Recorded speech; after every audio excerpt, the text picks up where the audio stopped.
Hello and welcome to Question and Answer Time, where myself, Michael Sidgwick, and fellow Dudley boy Michael Hamflett answer your burning wrestling questions. But before we get into it, if you're a fan of this sort of thing, make sure to subscribe to WhatCulture Wrestling on Spotify, Amazon Music, Apple Podcasts, and YouTube for daily wrestling podcasts where we preview and review Raw, SmackDown, the show formerly known as NXT 2.0, Dynamite, premium live events, pay-per-views. We have wrestling question and answer sessions just like this.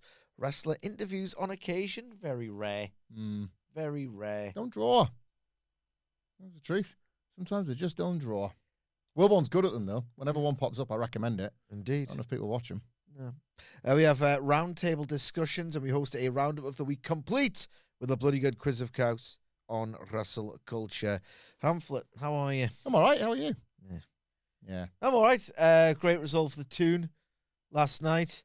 We got PSG at our Le Beach. Yep. Champions League. Mm-hmm. 3 games since 2022, 2023 or wherever it was. Haven't been beaten once. 1 win, 2 draws. One of the draws was a total injustice as well. What are you on about? Use? Against PSG. Oh, against PSG. Sorry, I thought you meant I was trying to work out what you were talking about there because I was thinking of football. No, on a wrestling podcast, I'm talking about football. I mean, I thought you just meant you'd only played. I didn't realize you played PSG so much. Oh, and across the 2 Champions League campaigns, yeah.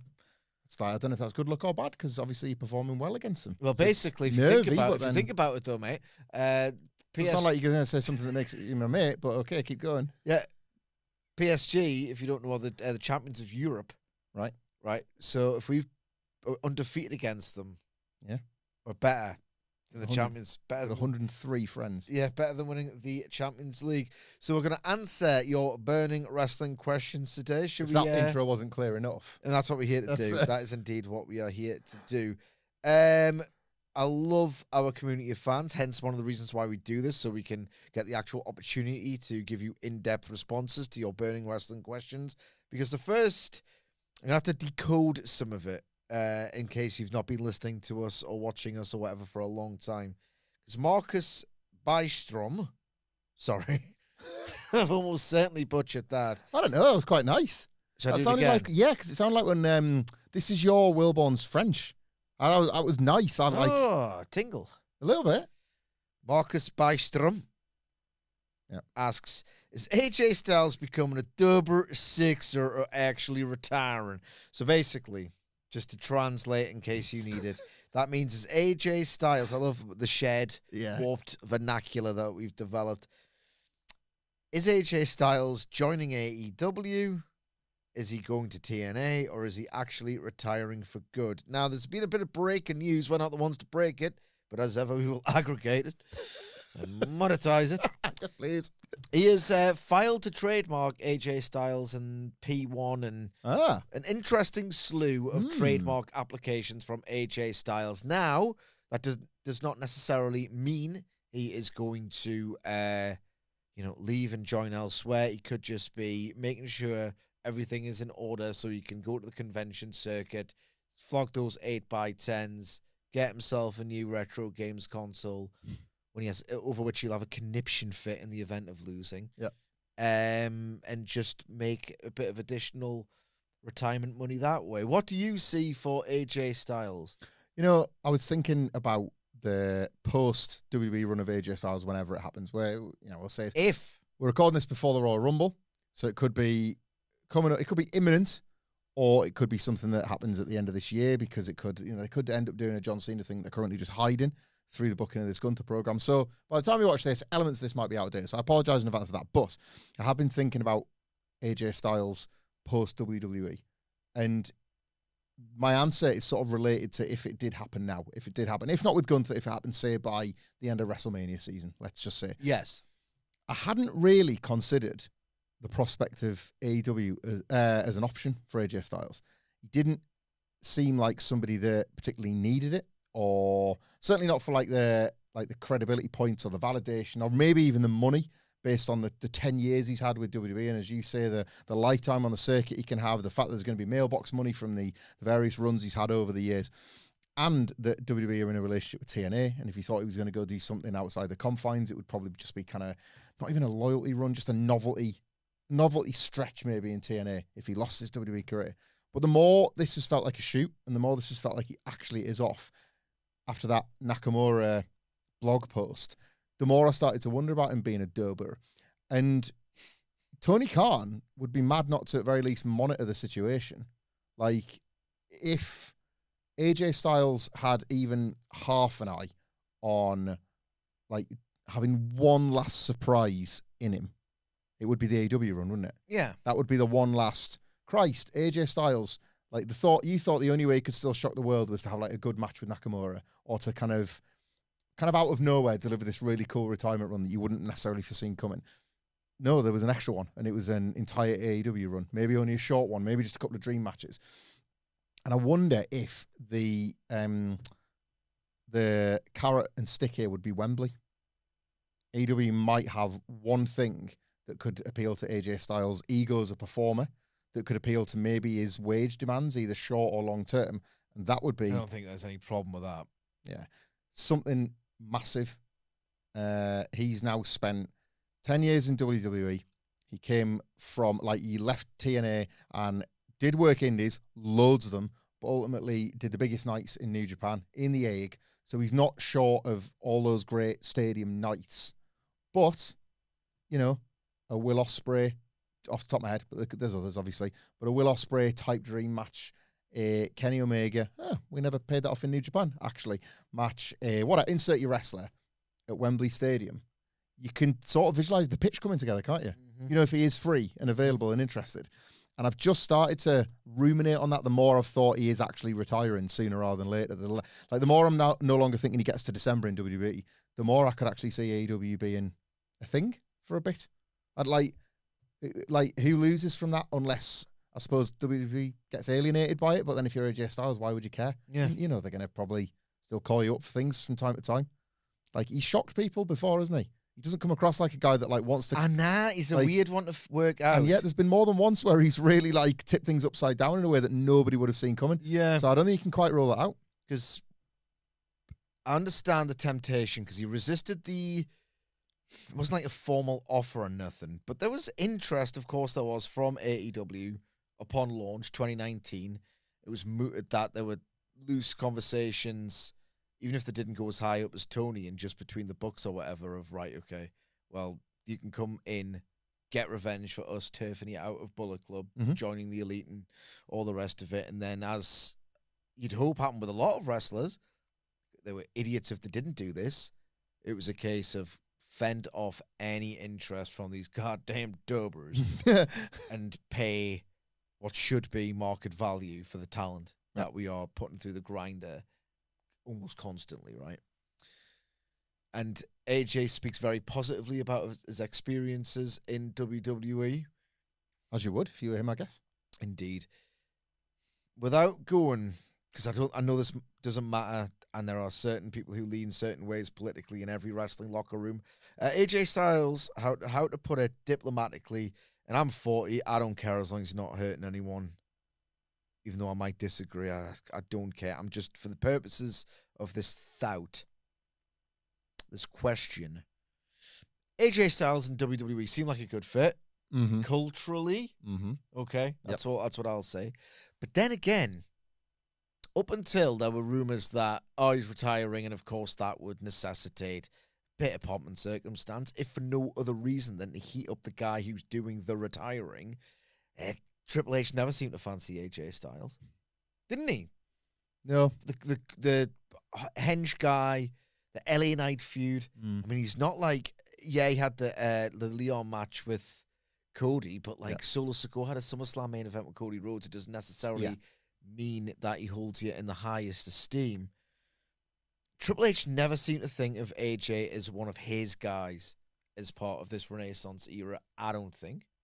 No, he never put him into one of them spots. He never felt like a necessity. No, it felt like he could just go and it would be fine. And AJ wrestled to that level as well. He's always been very good at picking his spots, AJ Styles. When he knows that he's just there to blend in, he can tone down his work a bit. When suddenly a push is on the horizon, or they kind of turn to him, he's like, I can dial it back up as needs. Until this, like obviously there's a spotlight on him. He had what? Oh, like a big time ish. Yeah, was he in the final of the World Heavyweight Title tournament with Seth? Yeah. Yeah, in Saudi. I would say, do you not think what a little bit of it is because you could argue we're going to give you something here, give this a go, and it sort of flopped hard. The big jacket return. Yeah. When he got put in the title mix straight from the off. Even then, and it was four-way. In a four-way, true, yeah. And then like LA Knight was also part of that, and it was obviously ultimately just in service, as you say, of a very mid-card concern. Yeah. I get it though. I'm like, far be it for me to defend the game, but I sort of get it. Oh, I get it. I get it with it. Like like you absolutely want him on your roster, but not for the reasons of top star, money drawing champion. Yeah.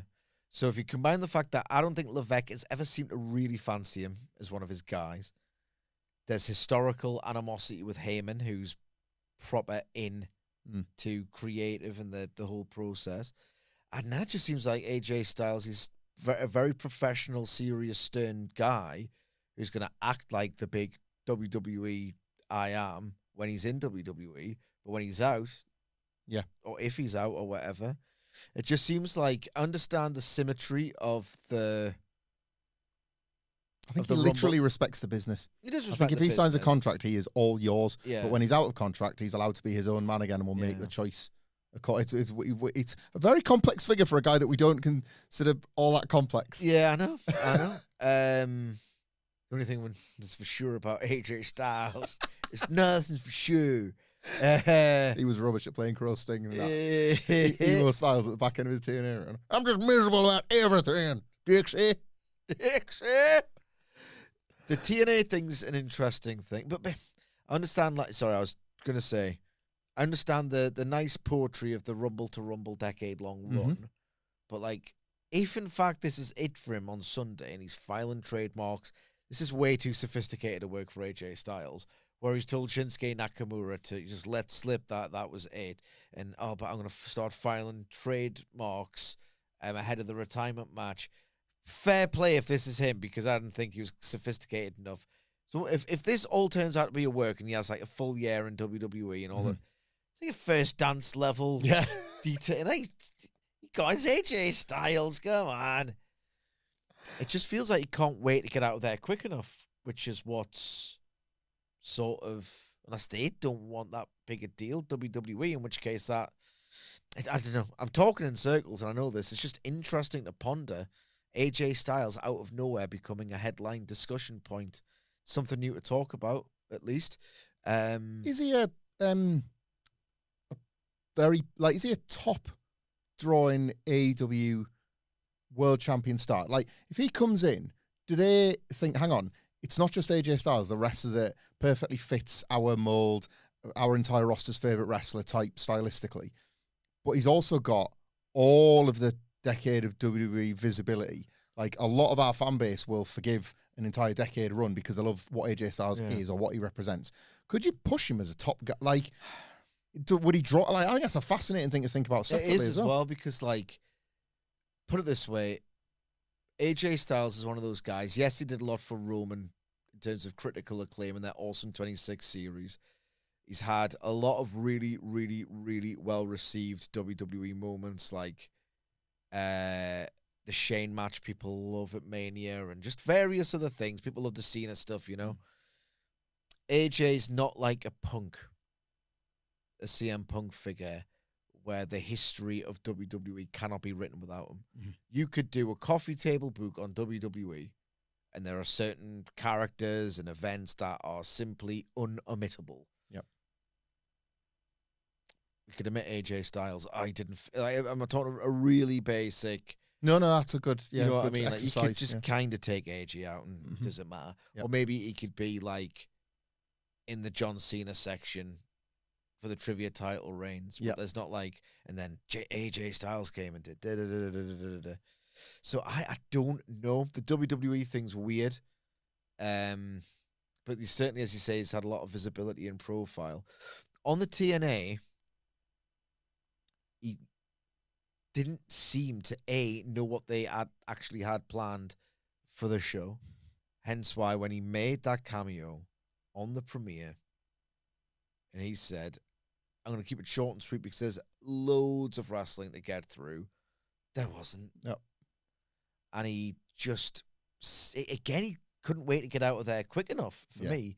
And yet, deeper in the show, he looked at Kazarian's belt. I can see him doing a favor for an old mate. I can see him doing a favor for an old mate because, like, it's not as if he left TNA under the most, amicable of terms, did he? No. They lowballed him with an offer and he yeah. felt really disrespected by it. And it's a completely different TNA. I understand the initials probably mean something, and the time he spent there probably means something to him, but didn't really express that. I don't know. I could see the dub thing happening. All right. Same question. Look, put it this way. Drawing Nuge. I don't think many draw Nuge. I reckon he would. Well, that'd be a big return for them, wouldn't it? Yeah. Huge get, that would. It'd be a get. I don't think it's happening. He's like his lifestyle and everything. Yeah, true. One of the reasons why he wanted to apparently retire is to be around his family more. Here's something, right? In terms of you never know what wrestlers are thinking, who they're loyal to, what their next move is. 3 months ago, I'm thinking Christ DIY are going to be on SmackDown for as long as they want to be on SmackDown. Pally with Hickenbottom and Levesque just dressing up as DX. Not really over, but it doesn't matter because you've kind of got friends in high places. I didn't expect Ciampa to want to leave and then just join AEW. Yeah. I thought he was like a Pete Dunne, Tyler Bate, in it forever, black and gold, loads of passion for NXT. I'll pop to NXT whenever you want. I didn't expect Ciampa to be a dubber, for God's sake. It's like go dubber. You know? Yeah. Put it this way, not really had the chance to talk about it, so I thought it was interesting to talk about. The very, very long L in TLDR is I'm 60-40 and I'm going to AEW this year. 60-40 in favor of I'll probably go. Yeah. I'd not even considered it. And then the more I had, the more I was like, there's a lot of reasons why this could make some sense. Yeah. Absolutely. On Dadley Discourse, which we might relaunch. It depends on whether the conversations keep happening on LAN. Some of them are just too stupid to talk about, to be honest. But one conversation, and this question comes from M. Sidgwick, by the way, because I just feel like I want to talk about it, is you've seen this Dave Meltzer, Billy Gunn, Kyle Fletcher stuff. You told me about it today. So if you've missed it, on Collision, and I think it was a case of we're going to have to completely rewrite the show, film it tonight, impromptu, because of like really adverse travel conditions. Billy Gunn and his kid versus Takeshita and Fletcher. Look, they're putting it together with a skeleton crew on the night in an emergency situation. So it's probably fine for that to go 10 minutes. But I think, so Meltzer said that Kyle Fletcher in 2026, which by the way, he considers like light years above 1998, 1999, is a period of like great wrestling. Fletcher's top 5, top 7 in the world. I love top 7, by the way. I love the specificity of that. Yeah. Probably top 7, if anything. Billy Gunn and Fletcher's going 10 minutes with Billy Gunn wasn't even top 200 in 1998, 1999. People have kicked off. It sparked the usual conversations you'd expect along the lines of, well, doesn't matter about wrestling. He was over in 1998, which is better than a wrestling match and all this boring crap. It is boring, but at the same time, should Billy Gunn be going 10 minutes with Kyle Fletcher in the Big 26? Is Meltzer going way too far? Wasn't top 200 in 1999.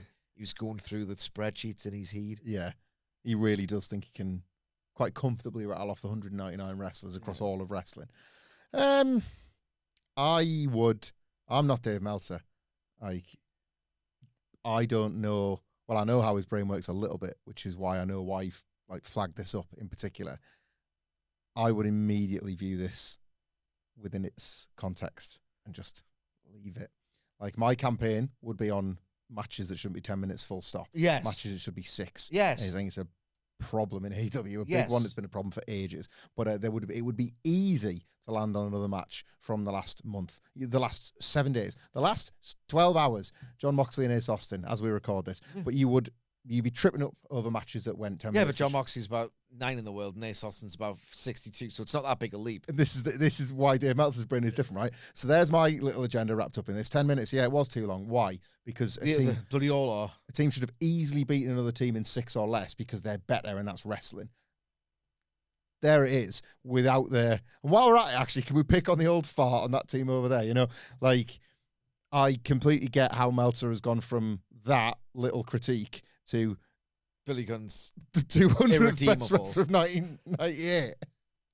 That's Dave funny. For better and worse, that's Dave Meltzer. It is funny. Yeah, like, he's the 201st best wrestler of 1998, Yes. Billy.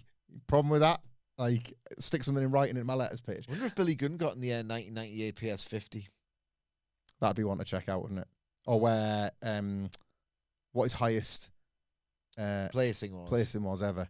Because 1998 would probably be his best year. Dumpster match. Dumpster match. Getting the PS50 alone for that, it is an incredible bit of work. He gets to tag with Austin for 1 week because he's seen as like a guy, and then Austin sort of he's not. 99 is the opposite because he gets the run, but it's such a disaster they have to put the Outlaws back together, so that would be classed as failure. Yeah. Smoking Guns were good, but just tag good. Like Fed Night is tag good. 98 is probably his peak. He's only had one great match. 201. But then again, he's class. he told you to suck his cock. A lot. And he was best PR athlete. Let's not forget that. Whatever that meant. Jim Ross said it every week, so it was true. No Way Out. He's actually pretty great in the 4-on-4. He's the one that Austin lobs the bin at, and like he bumps around like he's It's bumping. overlooked because the match itself is such a why are we doing this? Yeah, like Savio. Like there's a lot that's weird about that match, but he sort of him and Road Dogg realise that hang on, like if we play our cards right, it's this all the time. Like Sean's backs don't work no more. Triple H is getting this spot. We just need to keep doing this. So he works for that spot a little bit, I think. And he's a lot of fun in it. Yeah. I love the Outlaws, early Outlaws. Like I like the Outlaws. Yeah, I'm a New Age Outlaws guy, and it was really easy to look like the best PR athlete / technical wrestler. I stood next to Road Dogg. Greek God stood next to Road Dogg, wouldn't it? Like if he's 201 in 1998, Road Dogg's 202. Yeah. He's got that going for him. Indeed. My take on it was funny. Billy Gunn's got enough money. I mean, he thinks a lot of himself. I don't think Dave Meltzer's going to hurt his feelings at all. No.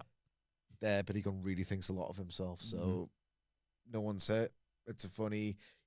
You're the 201st best wrestler of 1998, so leave me alone. And also leave the great Carl Fletcher to do his thing, sir.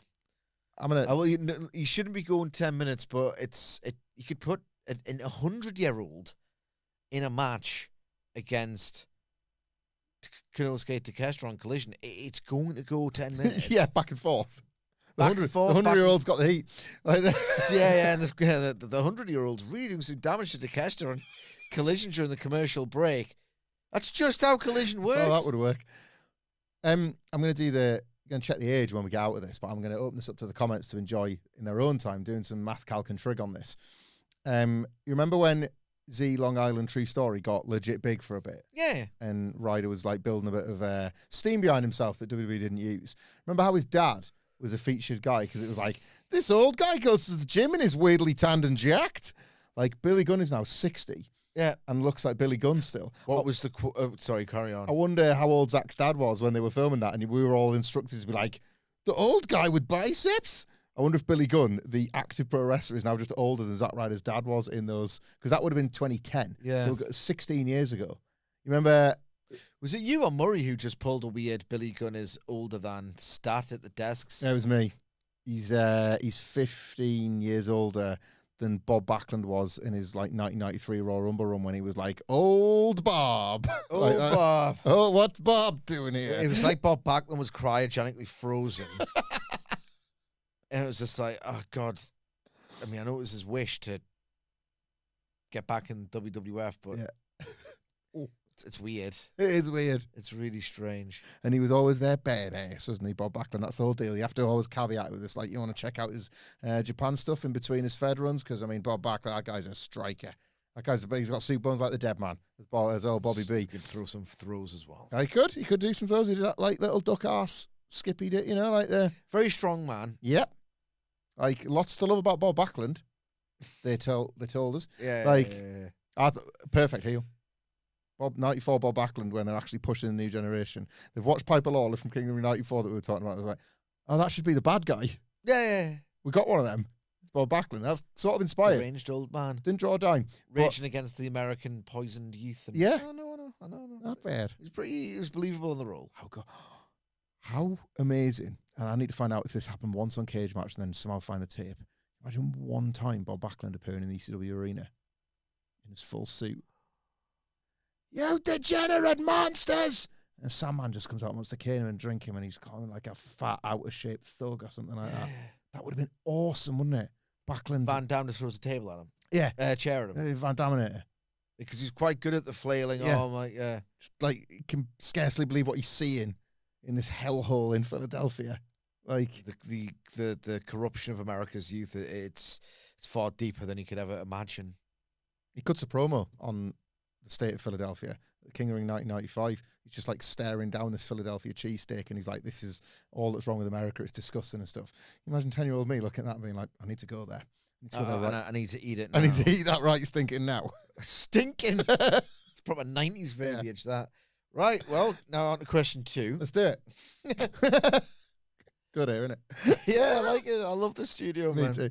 Question 2 comes from Mark Coolston, who asks... Oh, hi, Mark. Cody has the 3 best backstage segments in WWE in a while. Kevin Owens fan footage, Rock in the Rain, Fatu interview interruption. Completely agree. What rules, other ideas would you put in place so your average backstage segment doesn't always turn into the slop we see multiple times a show? Love the question, don't know how to answer it. Love the question, don't know how to answer it.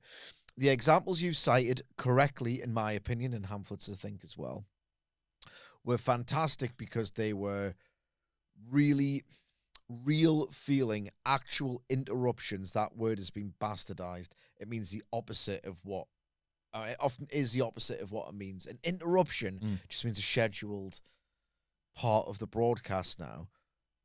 That Cody Rhodes, Kevin Owens thing was like white hot, fed, taking the piss. Yeah.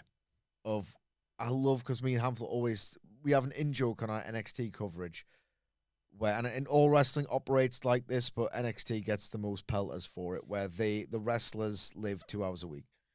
Their weeks last for 2 hours because they can call each other before and after. Like, anything they want to say, they could just say at any point of the week, but they don't, okay? What I loved about the Kevin Owens, Cody Rhodes thing was it's still real when the camera stopped rolling. I just love any kind of tinkering with that. Because wrestling is so contrived. Modern pro wrestling and its TV trappings are so contrived that I love that for what it represented. And the other Cody examples really felt like, oh Christ, this is a really thoughtful way of approaching something to make it feel a bit more realer than everything else. For me, with AEW, the rule would have to be you cannot magically materialize in front of your opponent. You can't. Would this happen in real life? No, it would take a stupid amount of coincidences to happen once, let alone every week. Right, okay, well, don't do it. In terms of a loose format, I would have some kind of Oakland position where, because like they never used to do all of this backstage stuff. No, they'd have attacks at the Oakland position all the time. Yeah. It's just Russo-pilled yep. format. It's just become the norm, and it's just so normalized. In 95, 96, it shocked a little bit, and that was basically the gateway for it to then become the norm, wasn't it? Like you would see it once in a blue moon, where we always say every now and then we go back to like Ahmed Johnson pushing that guy through that door, making the door clean off. It was like, what am I looking at? Like there were moments where it, like the NWO were big with it and stuff. Like there was a lot of powers. Yeah. Like, Oh God, yeah, like the great, Mega yeah, Powers back where like they're getting tended, Liz is getting tended to backstage, and Hogan's freaking out. Like they've worked and are so vivid in our memories because you weren't there the whole time. Mm-hmm. I don't know how it's happened like this. Like, I don't know, like AEW's, it always just feels like they're so quick and people pop into fray. I remember the blue sky background of like the WrestleMania interviews. Mm-hmm. They look fantastic. Yep. Very rarely would someone just, oh, hello. Imagine Muck of Avarice gets cut and DiBiase just so happens to be there. Yeah. It works as well as it does because DiBiase's making his way to the ring and it's like, get out of Jake's way. Don't go in his way and then have a crap brawl. Like remember the pretend locker room backgrounds? With There's different like, ones for the heels and baby bald head faces. little oaf as well. Like a lot of the There's different coloured ones for like the heels and baby, with this idea that if you even want to imagine it for a second, you could. Yeah. You know, the background one you speak of there, one of the only times I can think of rivals in the shot at the same time, Sean and Brett and Piper and Brett, because it never really happened and it became like a dual interview. Yeah. Oh my God, how have they both ended up in the shot? Like, there shouldn't be Brett two. and Perfect before King of the Ring 93 when they're arguing about their dads. Yeah, like these things just had the better legacy. did not really happen. Because you're allowed because they're the two, they're in the same locker room, if you like. I have a thought on this, and it's related to the Cody and Kevin Owens one, and then also to the AEW, like them not really figuring it out right. It looks rinky-dink when AEW do anything. Which is itself a sort of another production problem, or hiring the right person or whatever. The thing that gets me, because I'll extend my sort of, like, I don't want to say suspend my disbelief, but I'll just extend my patience further than you do in terms of, like, realism, you know? I think because everybody knows everything enough, we're all on the up and up, post-kayfabe, WWE Unreal is a thing, however you want to do it, you know? Like, the very foundation of AEW is in being the elite, which itself was knowingly pulling the curtain back and all the rest of it. Like, we're so far past that. That is no longer even the conversation. Everybody knows everything, and now we operate in this world where sometimes wrestling adheres to that and sometimes it doesn't. I almost don't care how realistic it is, to the point where I won't feel the need to flag up the invisible camera every time. Yeah. Like, no, neither WWE or AEW are anywhere near, like, taking the piss with it anymore. It happens from time to time, but neither company takes the piss with that, so I can let it go 100% of the time these days. The Owens and Cody one was effective for me, not just because of the nice device of you seeing it on somebody else's mobile phone before you're seeing it on a WWE camera, because they knew it would get shot. Yeah. You know, it was in the car park outside the building, wasn't it? So that was a nice, inspired bit. They would have definitely had somebody as a plant filming it just in case, but you knew that everyone's going to get their phones out. It was upon seeing that, my brain went to, God, that's some real inspired ideation from those around the table in WWE. And I'm not alone in that. You've just reviewed it and said as much. I want to think that. That's what I want to think. I actually think it's okay to think about the reality.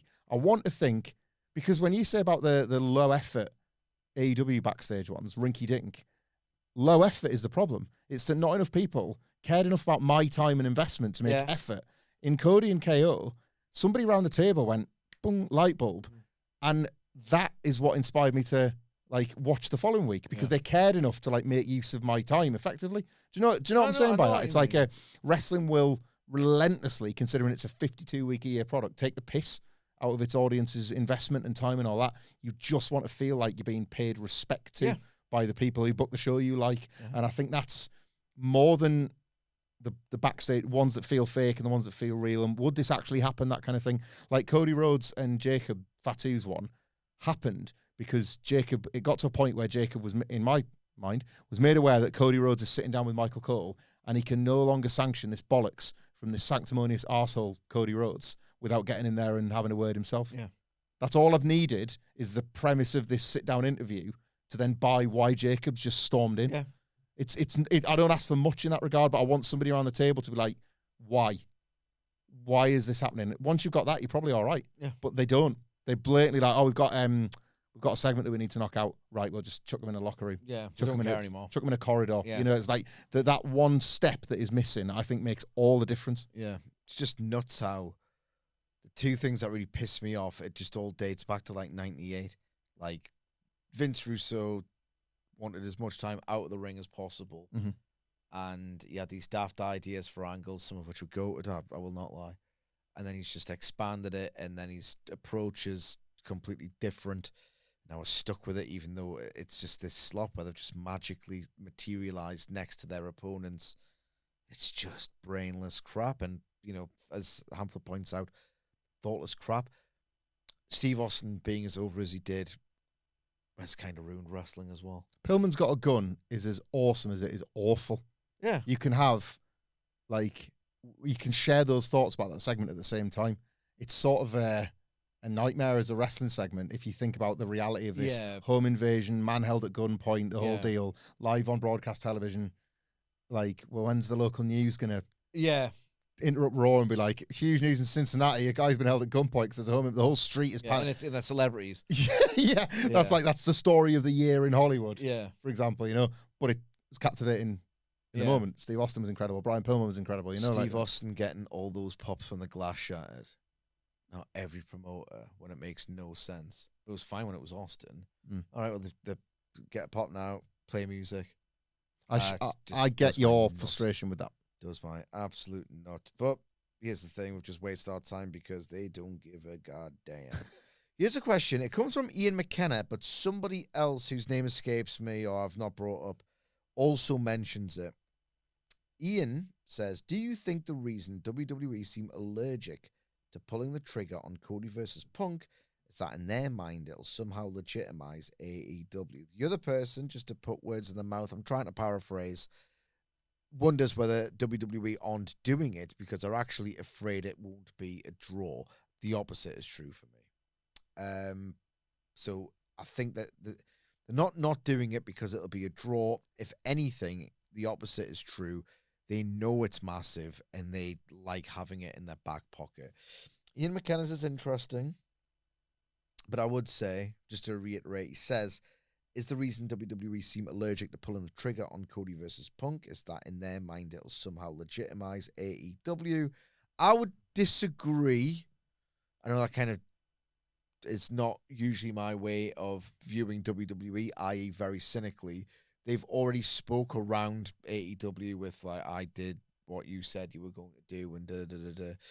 I think they like having people who have succeeded in AEW on their show because, A, you get Cody's a much better wrestler for having been there.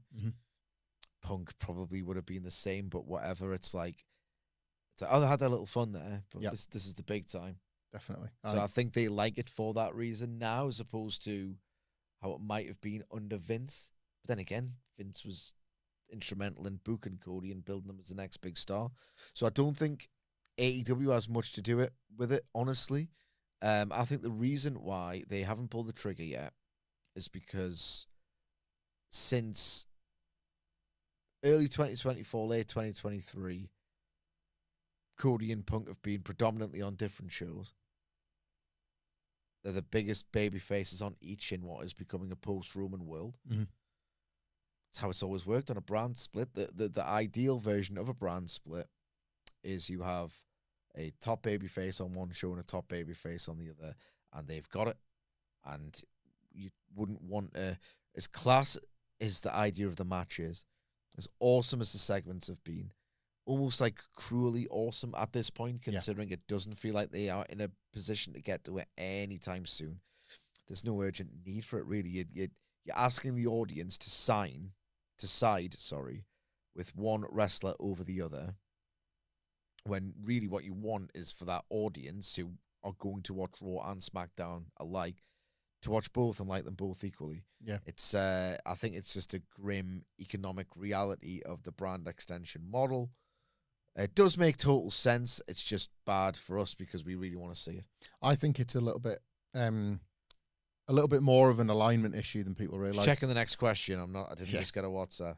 I think it's more of an alignment issue than a lot of people realize, because, and I dare say you would be included in this, a lot of people will apply their feelings on these two wrestlers in particular in order to make this match feel great. Like, as you say, every promo and not even a promo all the time, sometimes the interactions. You know, like there was a one on SmackDown late last year. It was like, can't keep bumping into each other like this. You know, like had like war games and stuff. It's scintillating when they could be building a video package and probably are building a video package in plain sight. Yeah. Knowing they want to get to it and they eventually will get to it. I really believe, like, I sometimes think when you see Triple H with Punk in particular, I think Triple H can't quite believe his luck that he got a babyface 1B to Cody's 1A. Yeah. Do you know what I mean? Like, you see them on Unreal and stuff, and Punk's bought in, or at least is presenting the act of an artifice of a guy that's bought in to keep the peace or whatever it is. But, like, Triple H has that vibe with Punk. He's like, it's brilliant. I knew I had Cody, but didn't think I took the punt. I took the gamble on him. Yeah. And it has paid dividends, and I've got a second babyface, as you say. And I think he wants it. I didn't have to build him, neither. I didn't have to do nothing. Like, all he's got to do is wait until the time is right for one of them to turn heel. And then I think it's the first WrestleMania match he'll go to. I really believe that. Like, Wilborn has started. I think he'll bottle it and maybe wait until the peak's done. Maybe. Wilborn has been trying to speak into existence. Punk retaining the world title at Elimination Chamber, and having lost other opportunities to get back to the WWE title, Cody winning the Chamber to fight Punk. Let's say the Rumble winner. You know, he's a bit of fantasy booking. He needs to go quite a few shows ahead because he wants it. But I'm not convinced Triple H wants the match itself until one of them is full heel. Cody Rhodes is currently the one that leans heel in elements of his act, but per reports, that's just... And he's the one who's been around on top longer in WWE, you know? That's which, you know, has historically made a difference where people have been forced to choose. Like, they make their choices. It's easier to get bored of Cody. I think if you did it right now, Punk would get the cheers. I think they'd have to work to switch that. But again, yeah, I would love it. I always do feel I've basically held it in good faith that everything is, to your point, the video packages, everything is always broadly built towards it without the actual destination point in mind. I've never felt like it's just doing it to tease. It's not just like, bit of fun with it, send them out in the ring. I've always felt like, no, there's meat on the bone, and they know that, and the order of things matters.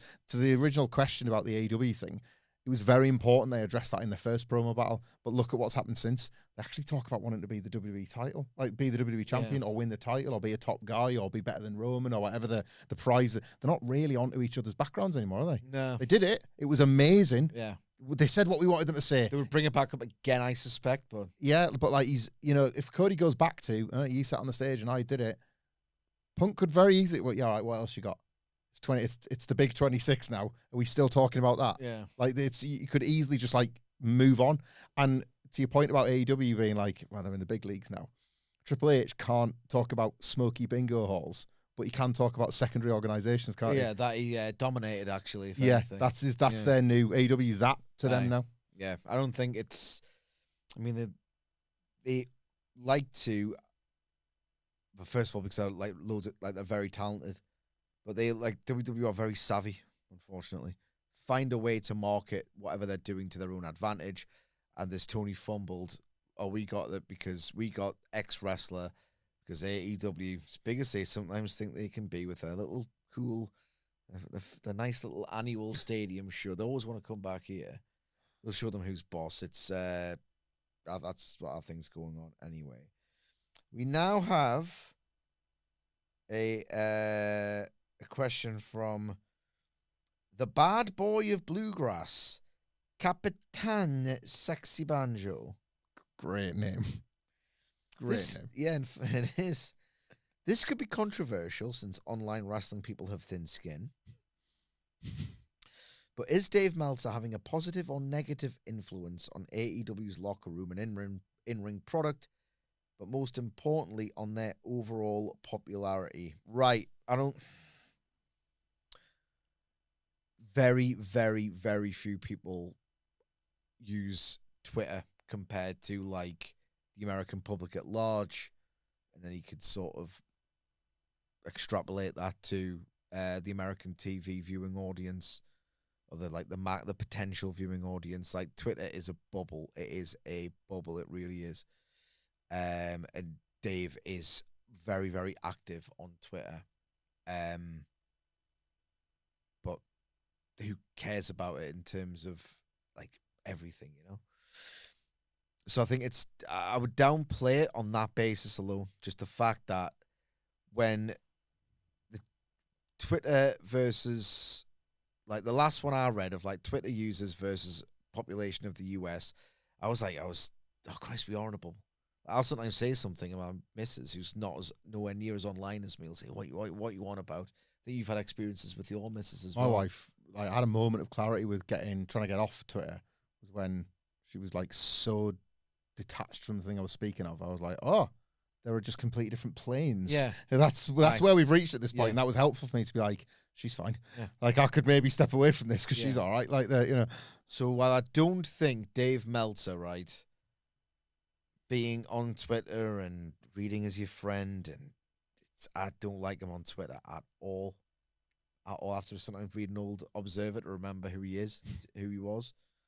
I don't think him being obnoxious on Twitter, even if I sort of agree with the matches that he thinks are good a lot of the time, or recognize how brilliant he was, and sometimes still is at his profession, I still get irritated by. But then I had to mute Hamflett a couple of months ago when Sunderland were in really good form. I said, I really like this dude. Love him, actually. I don't like this. Don't like the tweets. Don't like the tweets. I've mute close friends, best friends, like people I respect in other spaces regularly if like I just don't like their activity. Meltzer is like that, but I think he mobilizes people to watch AEW. He's really quite critical of it at times. So I don't think him putting over AEW, and yes, he will give them higher match ratings at the top end of the scale than WWE. You know, he'll go 5.5 way more than he would for an AEW match than he would a WWE match. So I don't think he impacts their popularity at all. Like, I really don't.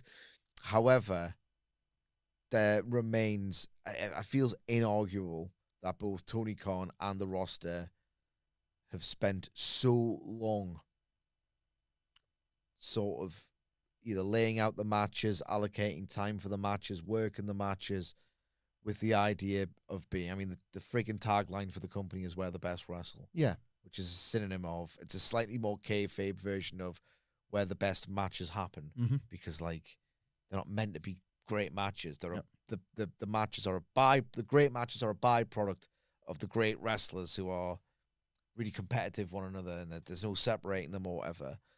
But I mean, it's barely disguised as that. The idea, and is we have the best matches here. The longest back and forth, even for TV matches. I don't need any back and forth at all.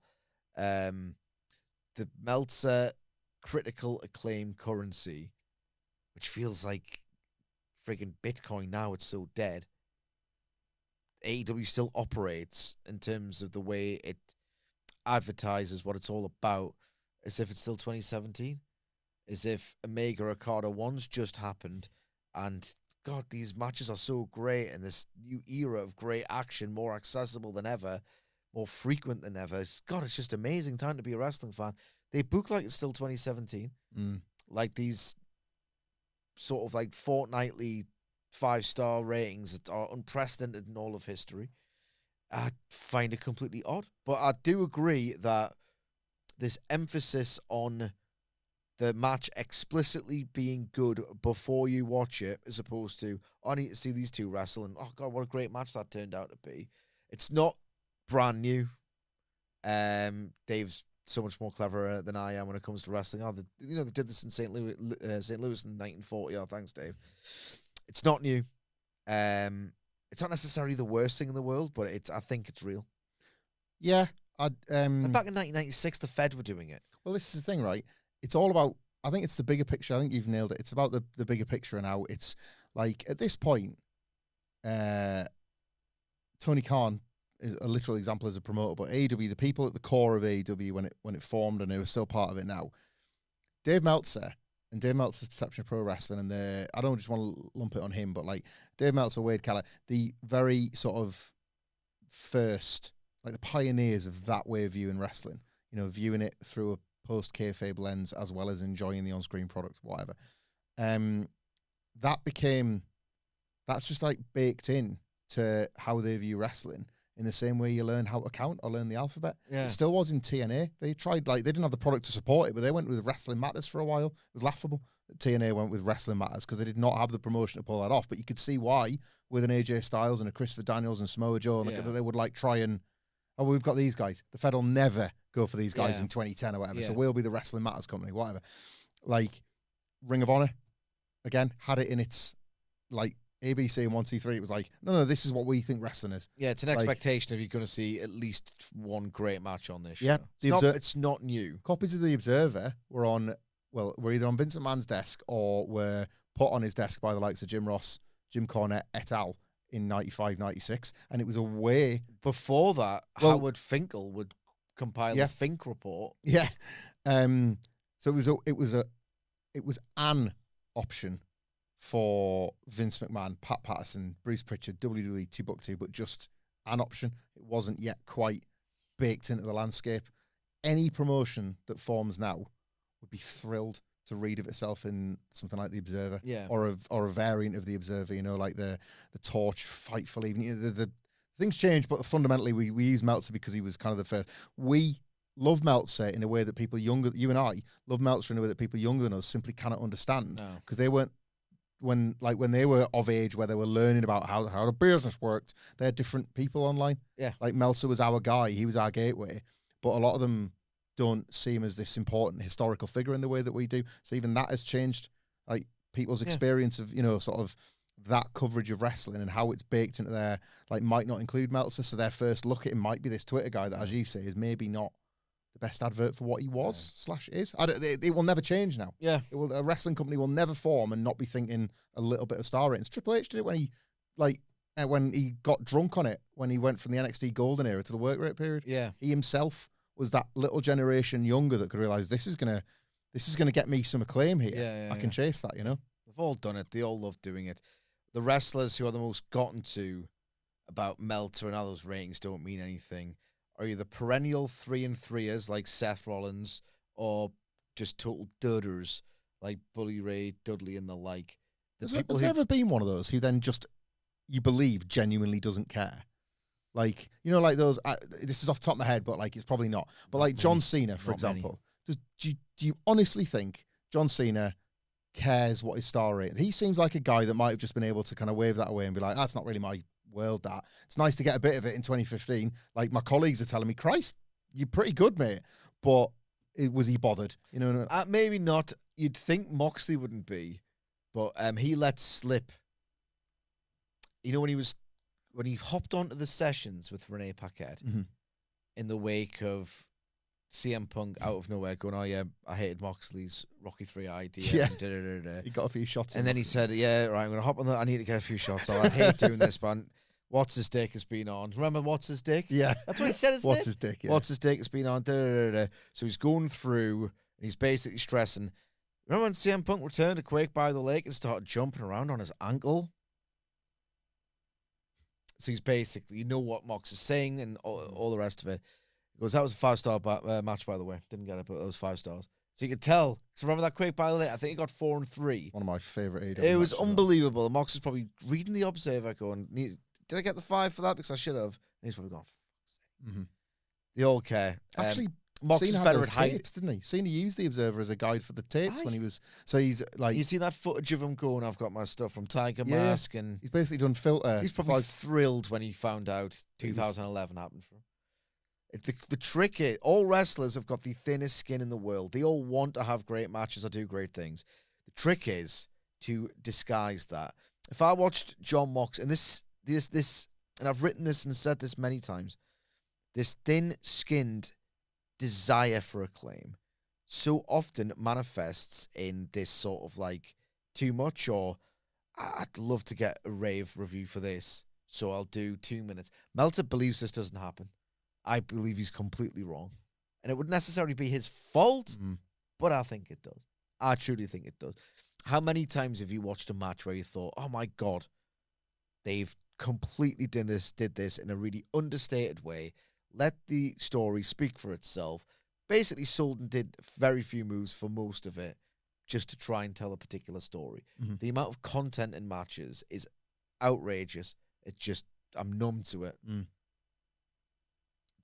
this quest for acclaim, which they all want, whether they want to admit it or not, whether they are better at disguising it than most. John Moxley is, I think. It is a thing. It really is a thing. And people are, I think, sometimes reluctant to say it because you sound like a Geary, a Bischoff, or whatever, and you never want to do that. I'll tell you, like, I don't just want to, like, make a broad sweeping generalization here, but I do sense, like, because, it's complex, this, because in wrestling... I'm just teeing up the next question. Acclaim can sometimes lead to a push, can lead to I don't blame them. It's a tricky thing to navigate, you know? I wish one wrestler would make being understated back in style. Yeah, well, yeah. Dave, is it fair to call him a harsh marker? I think he has certain exacting standards when it comes to North American women's wrestling because he believes the peak of it was All Japan. Yep. And everyone's got the taste, and that's absolutely fine. But I don't get much of that you've just described whenever you see like the backstage content, the documentaries, whatever. It's like wrestling gets better every single month, every single year, and it has done since about 2016. The women, what the hell's their problem? Yeah, like he Keep does. Up, ladies. Star ratings do sort of reflect a version of that opinion, don't they? Like, I don't sense that from the women they're as arsed. I think they're fighting for something bigger. They know that the profile is smaller. They know that they're always banging their heads against walls and trying to smash glass ceilings, and all the cliches are still frustratingly true for them. Like, the acclaim that they want, I think, has a... I don't know, man. They were all desperate to get blood and guts, knowing it's guaranteed, like, acclaim. Yeah, I guess so. I suppose I was thinking it from the point of view of, if you're Rhea Ripley, Bianca Belair, and Io Sky, and you see what you've just knocked out at WrestleMania, you were pretty confident you're going to steal the show, and then the card plays out, and you know you've done it. Yeah. And then as the year goes on, you think, I think we've stole this year, actually. Yeah.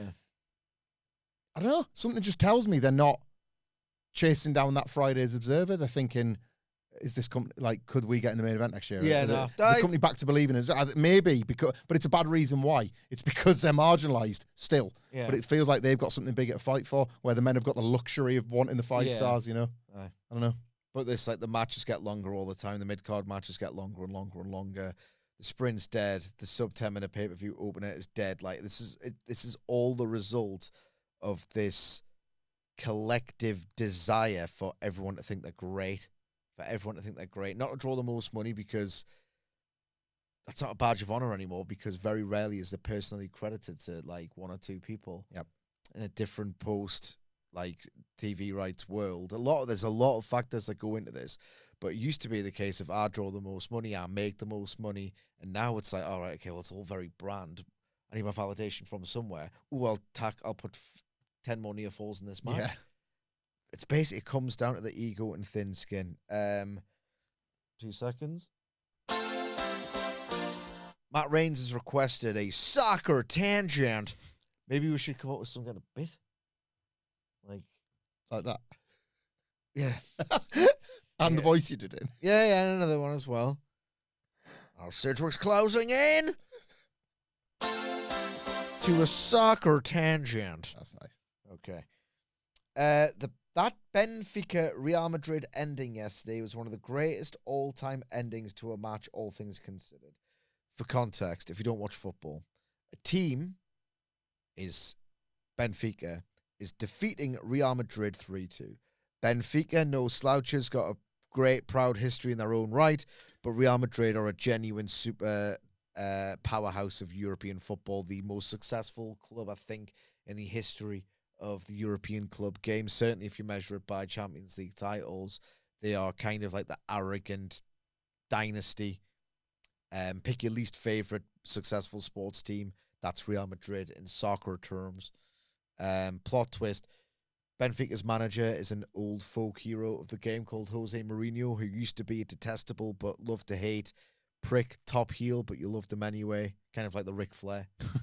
But he's fallen on. He's basically in that 2005 loose skin, Sharpay puppet era Ric Flair, where he's not really the man anymore. Good, I like that. And he used to manage Real Madrid, of course. It's 3-2 Benfica. This guy who's Jose Mourinho's finished. He's finished as a global force.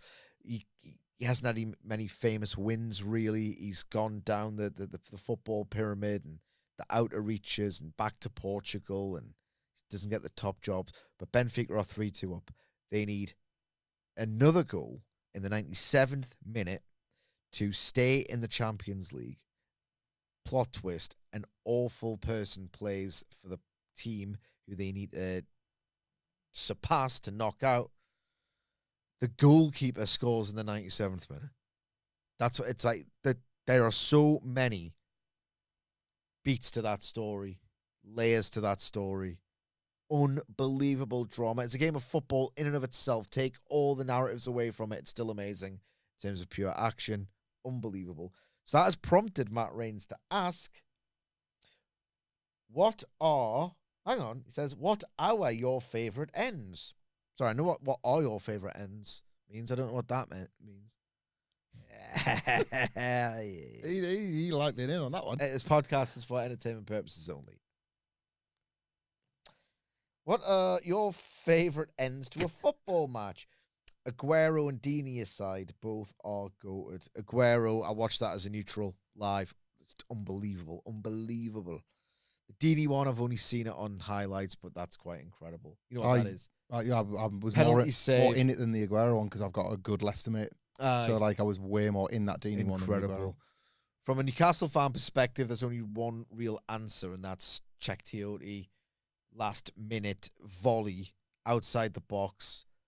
We were 4-0 down to Arsenal at half-time at St. James's Park, and one of the worst times to be a Newcastle fan under Mike Ashley. We're just back up from the Premier League after relegation, and it's not a good time. And 4-0 down to Arsenal. Ugh. And then we end up drawing 4-4 with the last minute. It's like one of the most famous games in Premier League history. One of the most famous ones involving Newcastle, where we are usually on the other side of that kind of heartbreak. And I think as a neutral, that must stand up as well. So, Tiote for me. What about you? I mean, it's our stock in trade at the moment, I suppose. The three most recent ones of the many I could pick from. I just wanted to say, by the way, before I answer this question directly, because something hit me when you were talking about that Mourinho one. And I've thought about this before when you've talked about was it the last World Cup final? You said it was the best game of football ever. Oh, that's a candidate. Who was it? Kolo Muani? I forget. Who was through on goal and through the inner thigh of Emi Martinez has completely changed the course of football and the legacy of who the GOAT is, and that's Lionel Messi. That's the best game I've ever seen in my life. The wrestling fans that we will encounter, because it's a totally normal way to engage with wrestling, where it's just what you loved as a kid and you can never feel the same for it as an adult. And they'll tell you, what's a good example of something that's generally considered bad? Like Ultimate Warrior and Papa Shango, right? It's not as good as when Warrior and Shango were fighting, though. Yeah. Because they don't know how to feel otherwise. Yeah. It's genuine. They mean that. They're not lying to you. It's like Omega Okada, yeah, nice moves and that, but, didn't curse him, did he?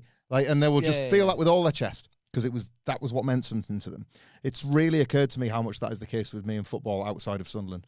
I can't feel anything for the Wilborn showing the goal this morning. I asked, I can't. It's not my team. So football just isn't my sport in that way. Matt Rains on this one, because I don't know. I'd like to speak to you about this one day, Matt Rains, my bestie, talking football, because I know that you're a Liverpool fan, and I know that he's invested in our beautiful game more than the national. I'll tell you, I got a real life Americanism off Matt Rains when I met him in Philly. He was talking about, he was fussing about where Liverpool were in the league. He was like, yeah, man, you just got to consider the goal differential.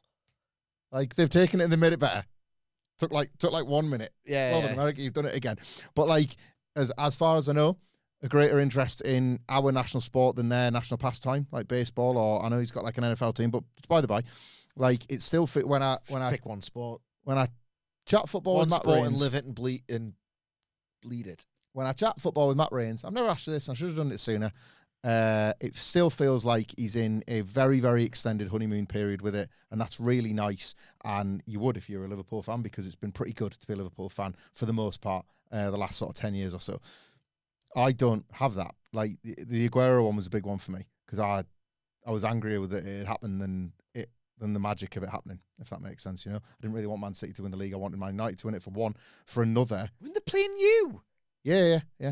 I wasn't one of the people I was in the stadium and I wasn't one of the people cheering for it. I wanted Man United to see that through. But like, Yes, what? I've never liked Manchester City in this era. For the financial doping. Well, all of it. I was just like, you bought a dynasty. Congratulations. I did actually like the Manchester United. I value that, again, because it was when I was younger. Yeah. I value it because it happened. I watched it in real time. I watched Ferguson's dynasty in real time, and I like it, and I lived through it and respected it. And it's past just was goated. Hmm? Past was goated. The past was goated, right? And I have that with football. And that's just, it's hit me there because like you and Wilborn have these all the time, and I know the excitement is real, but wrestling's my thing for that. And I can't summon it for other football other than the Sunderland stuff. It's like, I like my team more than I like the sport, you know? I like the experiences of that more than the sport. I barely even like that half the time. You like your team more than the sport of professional wrestling? No. I like the sport of professional wrestling more than I like my team. No, but you like your team's WWE. Oh, thank God. Which doesn't trade in the sport of professional wrestling. It's a parody. It's a mockery. It's an abomination. I've got a favourite sports team in wrestling too, yeah. And more people should admit they do, because it's fine. Don't be judged. Don't let arseholes and ball knowers judge you for that. On the ends, we branded it because we got good at it for a minute. Like the 2 playoff ones, Coventry was this ghost, so it was amazing to beat them the way we did. Ballard! Tommy Watson with his last kick as a Sunderland player. There's a lot of that stuff written in the stars. But I've got a new sentimental favourite because we are gifted, I think, yourself and I, to be at the age where, like, shared things with kids won't last forever. Like, they're your mates. They're your mates. It's hard when they're really little. Soon, in case of mine, one has already... Sure, Jim's, like, to make a record of 4 when he was 3, and he just didn't really like it. Didn't even care. They just don't give a toss about it. And then, like, my first teenager now, he's 13, Charlie, so they're both going to be teenagers soon, and then that'll just be... They won't be asked about anything again. So we're in the sweet spot. We're in that zone of where they're just like lost shared interest, shared enthusiasm for stuff, still earnest. And you've got that earnestness back. And we were watching the Chelsea game when Brobby held their defender off for like 4 hours until Talby appeared on the scene. All he had to do was backheel it off his foot, man. It was unbelievable. He waits and he waits and he waits and he waits. And just then Talby... run up to him face first and backheel it off his foot. It's not hard. It's unbelievable. And Talby getting that late one was, that's my favourite Premier League goal of the season. Like, it's not even the best. It's a good goal, but it's not the best one we've scored, but it's my favourite of the season because it just I didn't know life could taste this sweet. Thank you, Matt. I enjoyed that question. 3 left. We'll run through them quite quickly. Ting, Wilborn's favourite drink, asks, what is the worst match that you actually enjoy, even if on a perverse level? I got it. Punjabi Prison. Great Khali versus Batista. Like, there's nothing perverse about it. I can watch the one he like swings on the rope. Batista has to jump between the 2 cages. Yeah. All the doors are locked. It's bad ass. Like, it's preposterous. Khali can't do nothing, and I've never cared once. That guy is massive. Like, and if a wrestler flings himself around enough off a chop to the head. Did someone like jump off a rope in that match? Not a rope, I don't think. No. Although somebody did swing around on ropes at the time because Pirate Paul Burchill sure was kicking around. Yes, he sure on was. Team SmackDown. Sure so he wasn't getting noshed by his sister, of course. Of course. Khali would figure into quite a lot of these for me. Because I can't think of many wrestlers who I've been able to look past their very obvious failings. Because watching somebody bump for that chop or when they bite down on the Johnny full of blood when they're getting the head squeeze, just a little bit, it appeals to a little bit of me like, this is the business. This right here is the business. It's the business. That man laid down to a foot on the chest. I know. The size of him, he knows. Yeah, he knows gets it, you know. Mine has to be the Doomsday Cage from Uncensored 96. It's an experience. It's always way more drab and like dimly lit and just unappealing in a weird and just in just a general way. When you sit to watch it, I just love the concept of it, the fact that it actually happened, because, you know, Terry Bollea, dickhead, Hulk Hogan, childhood hero, the two together, the blurred lines, a fascinating case study in the human mind. You hear the lies, you've read the threads on X, you've probably read them in a magazine or whatever, like every now and then on Reddit at the mega thread of Hulk Hogan lies, and everyone's got their favourite, like the dying kid he just had to win for at Wembley. He win at Wembley. Like that one's horrific, but also really darkly funny. Like he was going to join Metallica and all the Rolling Stones, for Pride fighters in the 70s because he was so hard. Pride was formed in 1997, I understand. He tore every single muscle in his back, slamming Andre the Giant to death. Yeah. Like, I love the ones where... All the way to the taps, brother. All the way to the taps. Andre the Giant did not fill a bath with his own feces. Yeah, all the way to the taps. That did not happen. Like, I love the ones where he was, like, Cher and... Was it Cher and Madonna? Both wanting a bit of his cock. He's like, can't tonight, love. I'm married. So he's a sexual... You got me, brother. Ruining the Undertaker's big night. Yeah. Selling big backstage. Yeah. Oh, my family. Like this mind of Hulk Hogan, where in his mind, Cher and Madonna both want to suck him off. He's so talented in so many different things that he was going to be a bass player for Metallica. He's obviously the best wrestler of all time, but that goes without saying. Like, and I love the ones as well where, Andre wasn't cooperating, brother, so I had to tear. I think the implication is he wouldn't really go up, so I had to tear every muscle in my back just to do it for real. He also said, and there's a kernel of truth to this. This is twisting a real story, where I was like, I killed Inoki.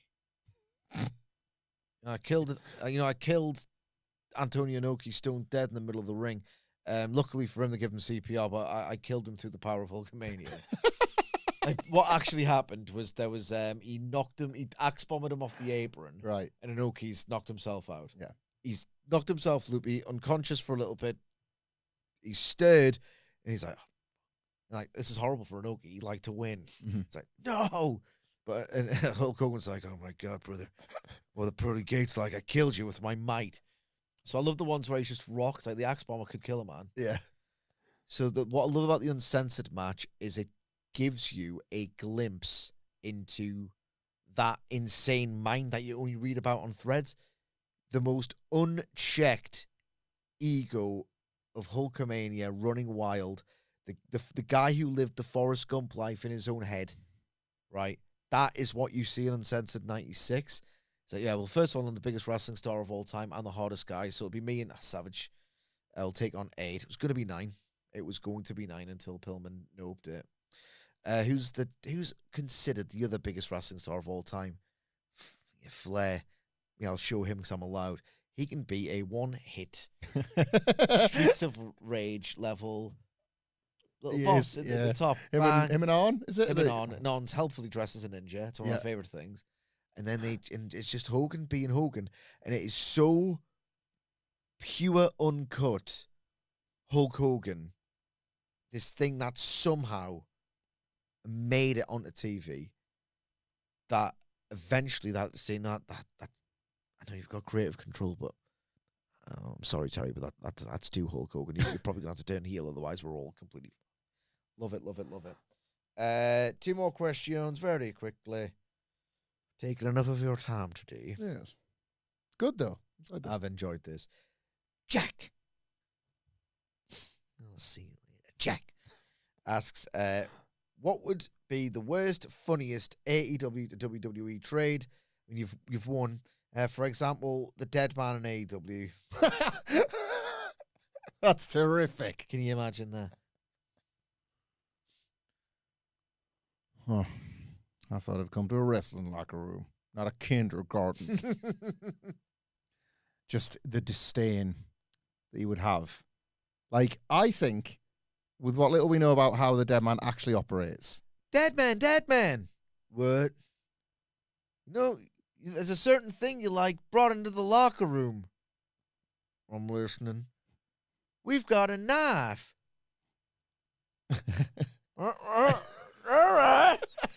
Well, what's this about? It's to cut the birthday cakes. What the hell's this crap? If you want to give someone a birthday present, get some piece of coos to give them a lap dance. Back in my day, when it was somebody's birthday, we used to get a crate of beers and smash one over the head for every year they'd been alive, and they didn't sell it. And then when they inevitably had a concussion, they worked. They weren't pussies. I remember back in 2002, ahead of our match at WrestleMania, me and Ric Flair smashed 28 bottles over Arn Anderson's head to celebrate him nearly being 30. That's why I look like that. Dead man, dead man. What is it now? We brought the other thing you wanted to the locker room. Oh, I'm listening. It's a gun. Water fight. Oh, God damn it. Well, incredible. Can you imagine what he would deem the culture there? Oh, my God. Are people getting hurt for real? Because I'm pretty much sure I just heard somebody throw up the X. Then he goes backstage and says, got my Xbox. Jesus Christ. Jesus Christ, kid. What a goddamn joke. Is there any funny traits at WWE in terms of most Ricochet crawling back? The supplicant's door. Because you cannot burn the bridge. You cannot. There are probably people in WWE texting them and saying, that was a good one. His entire thing is like just burying the people who bury AEW for that sort of reason. Yeah. It would just be funny if he had to go back. I think some of them up there would like be too dumb to spot what's going on in his work, and they're just like, we got Ricochet back. Yeah. Do that Logan Paul match again or something. Yeah. Like they'll do, but he completely oblivious. Or It'd be funny because like one of these days, because Cody styled it so perfectly. That'll shock you. I actually like WWE, despite what I said earlier. He was like, right, okay, I've no leg to stand on. You know when it was good? The 70s, when it was a WWF, and my dad wanted that title. Well, you know what? I'm going to do that for him. It's not for me, it's for him. He styled it out perfectly. So there's always a way. These workers always find a way.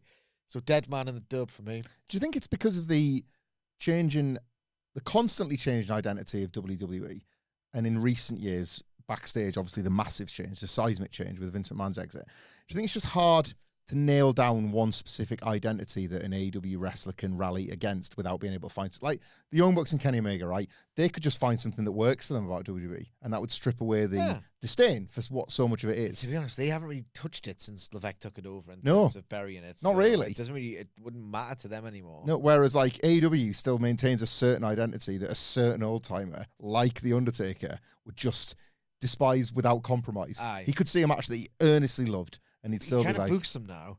well, this is books, right? But like then it would become about like, actually, some of I quite like Clone. Yeah, I think I could do something with him, but I don't like that this company came for World Wrestling Entertainment. Yes, that's his core to the core. Fundamentally, it'd be like, you got a couple of good hands, but they'd be a lot better if they went north. Like he's been caught. Like him and Nash were laughing at the idea that Wheeler Yuta was going to be the new Steve Austin on Twitter. A reasonable chuckle. Justified chuckle on Twitter. Justified cry laugh emoji. Anyway, last question. Last question. I guess we're all a little bit dead, man. Oh, God, I probably shouldn't have said this till last. Dragon Ron 99 writes, well, why did I do this last? I'm gassed. What would need to happen to AEW creatively deem it must watch again?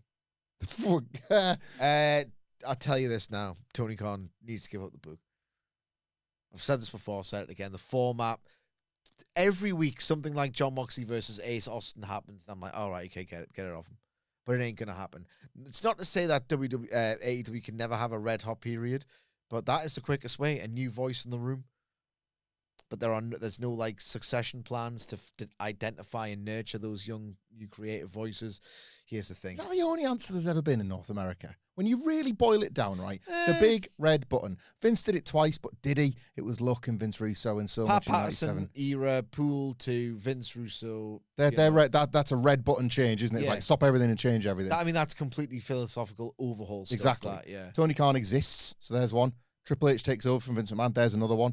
Eric Bischoff is like a leader rather than a committee-led thing, and it's not friggin' Jim Herd or, you know what I mean, Kip Fry, somebody that hasn't really got any power to assert.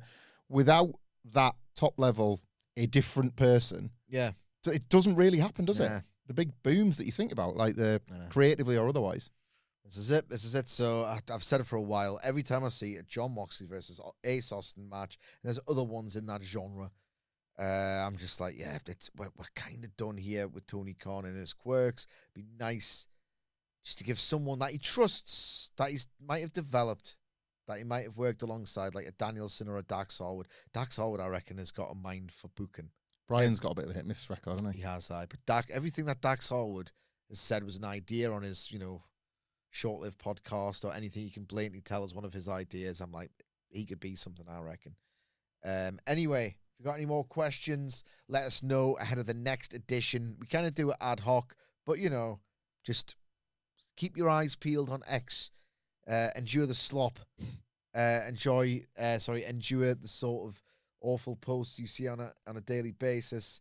Every few weeks you'll get rewarded with the opportunity to ask us a question. Thank you for everyone who contributed today, and thank you everyone as well who didn't get a question through. Some of them, quite frankly, are a little bit in depth for a Thursday afternoon. But come back sometimes with the same question, and we'll probably get round to answering it. Thank you very much for joining us today. We've taken up loads of your time. Thank you very much for that. Thank you to Hamflett for joining me. Enjoy your weekend. When's this dropping? It will be the weekend, Saturday maybe, something like that. Enjoy the Rumble. Yeah. You'll wake up and think that wasn't that good as I hoped. Happens every year. It's overrated, but we'll be back to review it. And if it is actually good, I'll be honest about it because we're a little bit too real. Okay. Next week we'll get loads of Rumble coverage for that ass. We'll review that bitch. We'll review that bitch. So subscribe for that.